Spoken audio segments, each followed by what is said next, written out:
मलाई दुःख दिँदा, म कालकोठरीमा थुनिँदा, मलाई मध्यरातमा लिएर जाँदा तपाईको आँखाबाट आँसु बगेको मलाई याद छ, मलाई सम्झना छ, मैले थाहा पाएको छु।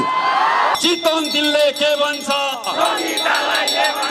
चितवन तिलले के भन्छ, चितवनकी बुहारी, तर अहिले बुहारी पनि छोरी पनि सबैका रूपमा सोभितालाई पाइसकेको छ।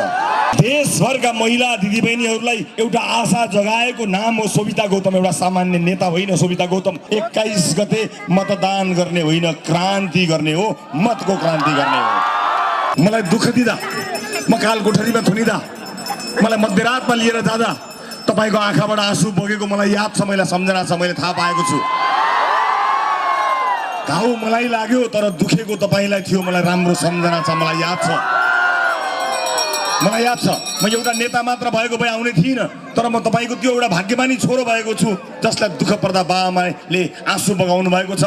मेरा नाममा मठ मन्दिरमा देवी देवतालाई भाकल समेत तपाईहरुले गर्नुभएको छ। यो भन्दा ठुलो एउटा मान्छेका लागि मलाई अब केही पनि चाहिँदैन। म त्यही ताकत बोकेर यो देशका सबैभन्दा ठुला अपराधीहरूको झुन्डसँग लड्दै भिड्दै यहाँसम्म आइपुगेको छु। ल्याउने तपाईहरु हुनुहुन्छ, अब टुङ्गोमा तपाईले पुर्याउनुहुन्छ। मलाई तपाईमा विश्वास छ।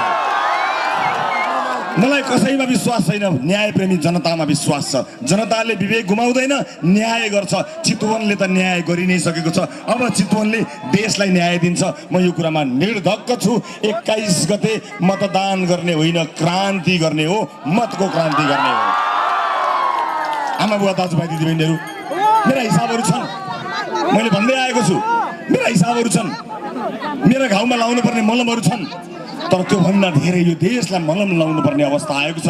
यो देशका युवाहरू रुँदै रुँदै सम्भावना छैन भनेर बाआमा र आफ्ना लालाबाला छोडेर हिँडेका छन्।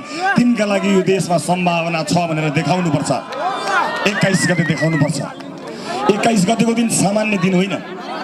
हामी यसअगाडि 21 जना साथीहरू लिएर गयौँ।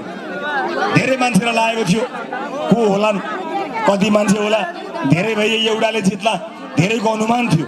तर चितवनले योभन्दा अगाडि नै देखाइसकेको थियो देशलाई के परिवर्तन सम्भव छ भनेर। र चितवनले यसपटक चितवनकी बुहारी, तर अहिले बुहारी पनि छोरी पनि सबैका रूपमा सोभितालाई पाइसकेको छ।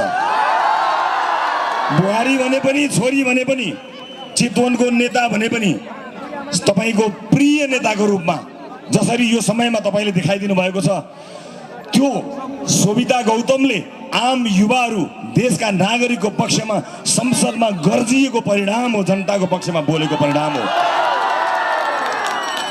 देशभरका महिला दिदीबहिनीहरूलाई एउटा आशा जगाएको नाम हो सोभिता गौतम। एउटा सामान्य नेता होइन सोभिता गौतम।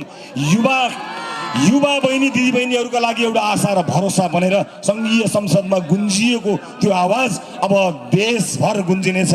देशले माया गरेको छ, चितवनले माया गरेको छ। म तपाईहरुलाई केही कुराहरू बताउन चाहन्छु। यहाँका स्थानीय मुद्दाहरूको बारेमा सोभिताले भन्दै आउनु भएको छ। उहाँले प्रतिबद्धता देखाउनु भएको छ। आफ्नो आवाजमा, आफ्नो बोलीमा, आफ्नो प्रतिबद्धतामा दायाँ बायाँ हुने छैनन् सोभिता। म त्यसको जिम्मा लिन सक्छु। यहाँ बसेर म भन्न सक्छु तपाईहरुलाई, सोभिताको इमानदारीता र निष्ठामा प्रश्न उठेको ठाउँमा रासोपाले जवाब दिनेछ। रासोपा सभापतिको रूपमा म जवाब दिन सक्छु। म तपाईलाई यति भन्न सक्छु, आमा बुवा दाजुभाइ दिदीबहिनीहरू, मलाई थाहा छ भूमिहीन सुकुम्बासीहरूको समस्या यहाँ यतिकै छन्। यतिका वर्षसम्म तपाईहरुलाई भोट बैंक बनाइयो। सोभिताको नेतृत्वमा भोट बैंक हुने छैन, समस्या समाधानको पहल हुनेछ। म तपाईलाई यहाँबाट बताउन चाहन्छु। धेरैले तपाईहरुलाई भन्न सक्छन् हामी तपाईहरुलाई लाल पूर्जा दिलाउँछौँ, हामी तपाईहरुलाई जग्गा दिलाउँछौँ, तपाईहरुको हक अधिकार दिलाउँछौँ। 34 वर्ष त झुकिसक्नुभयो, अब कति झुक्किने हो तपाईँ आफै विचार गर्नुहोस्।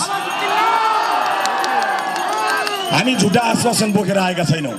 हामी यति भनिरहेका छौँ कि यो समस्या समाधान कुनै एउटा नेताले, कुनै एउटा पार्टीले, त्यसको भोट बैंकले गर्ने होइन। अधिकार सम्पन्न स्वतन्त्र विज्ञहरूको आयोग बन्छ। त्यो आयोगलाई भूमिहीनहरूले स्वीकार गर्नुभएका मान्छेहरू मात्र त्यो आयोगमा बस्छन्। तिनले दिएको रिपोर्ट कार्यान्वयन हुन्छ। जे सत्य हो त्यही हुन्छ। कानुनले जे भन्छ त्यही हुन्छ। पार्टीको झन्डा बोकेका भरमा हुँदैन। पार्टीको झन्डा बोक्ने नबोक्ने तपाईको व्यक्तिगत कुरा हो। अधिकार तपाईलाई प्राप्त गर्नको निमित्त रासोपा लड्छ। भोट पाइयोस् नपाइयोस् अधिकार दिलाउनका लागि हामी काम गर्नेछौँ। 5 वर्षको स्थायी सरकार दिनुभयो भने विज्ञहरूले त्यसमा काम गर्ने।